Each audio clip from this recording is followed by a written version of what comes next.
What's up, Big Bear Nation? Welcome back to the homestead. Now that everything's gotten a little bit colder, it's important that we are giving all of our animals more calories to eat to stay warm. That's the cows, that's the pigs, that's the birds, that's everybody, including the goats.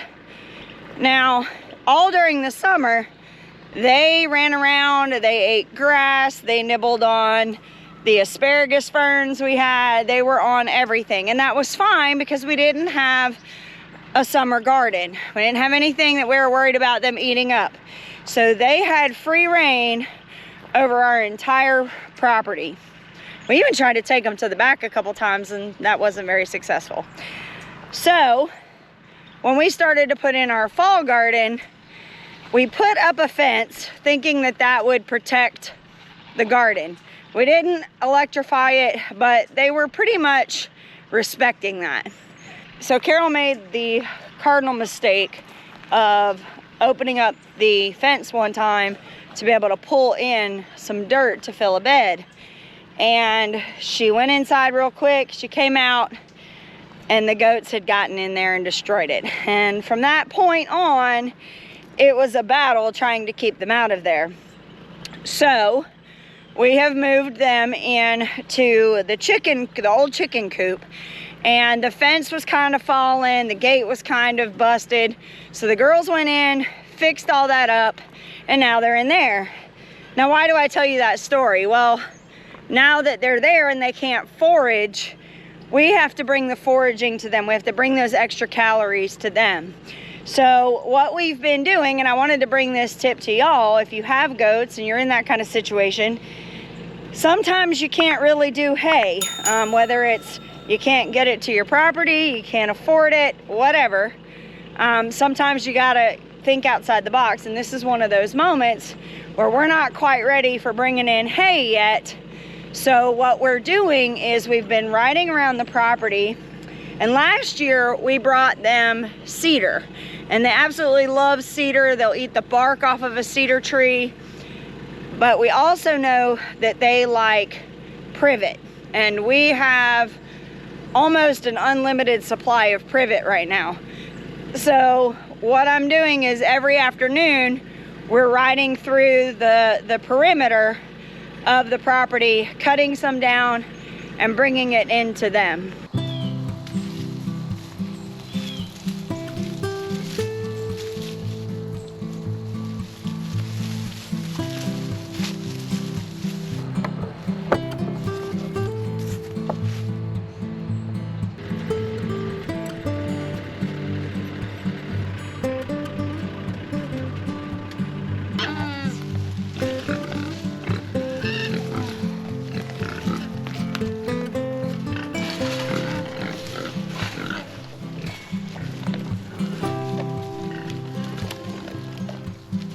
Negan, you better share or you'll be in the freezer.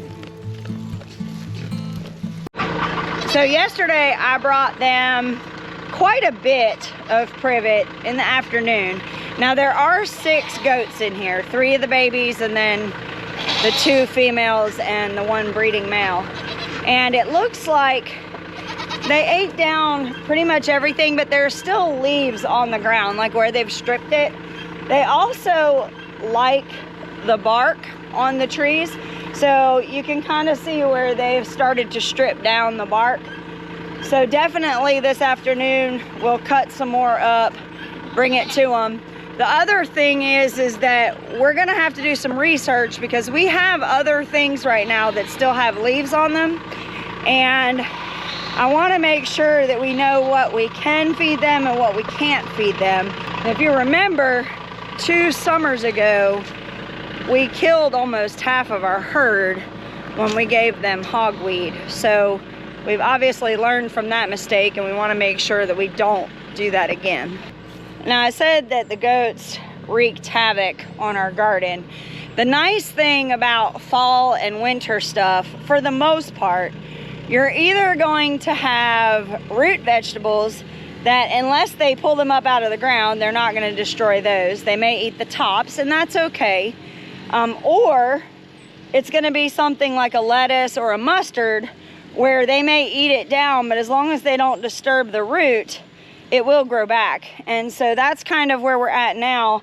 I had to encourage Carol. She was very frustrated because she put a lot of effort into planting all this stuff, and then to have, like, in seconds everything obliterated, she was very frustrated. But I told her to just be patient and wait, and things would grow back. And as you can see, I've got, you know, all this lettuce that you could see down at the bottom where they ate leaves before, but now it's growing back. We've got some bok choy that's starting to grow back, some mustards and collards, all kinds of stuff. She's got to get in here and weed, but she's definitely got things growing back again. So even here, they came in here and destroyed. Now, they did grab this one and pull it out, but we still have a good majority of it. And the thing is, a lot of this leafy stuff, it will grow back, like I said, but the other thing is, a lot of it is for Ladessa's tortoises. So, you know, I can be upset, but I don't have to be mad. Now, one thing I do think, though, that is interesting, and I'm probably going to jinx myself on this, is that this whole area was covered in fencing. But this behind me, we have stuff planted in here, a lot of leafy stuff, and the goats never jumped up on there. And you notice I dropped my voice a little because they're over there. But they didn't touch any of that. I don't know if it's because maybe it's a little bit more bitter and not as palatable, because it looks like most of the stuff they went after was like lettuces.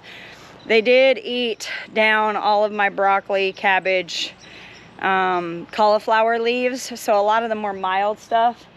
Those over there look like that's turnips and beets, and they left that stuff alone. So, and I know they can get up there because a couple of years ago they destroyed my herb garden, and so I know that they can get there, but they left that alone. So maybe the moral of the story is plant more collards and mustards and turnips.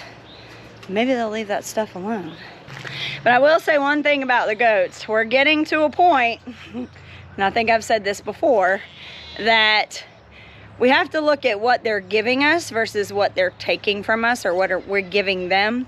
And right now, we're giving them a lot of effort and a lot of food, and the only thing they're giving us is aggravation and headaches and a sour stomach, because I'm really not happy with having to deal with the stress of when they do get out or their potential to get out. By springtime, we're gonna have to figure something out. Something's gonna have to give. Either we're gonna have to put them in a more permanent situation that they can't get out of, where we can still bring them feed, or we're gonna have to get rid of them, whether that's selling them or butchering them, one or the other. We're gonna have to figure it out. So pray for us on that decision.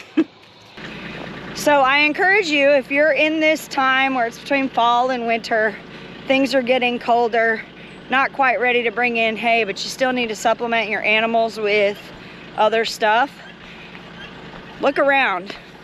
There's all kinds of things still growing. Just do your research and make sure that you're not going to do them more harm than you would good. Thank you for stopping by the Big Bear Homestead. God bless. Have a nice day.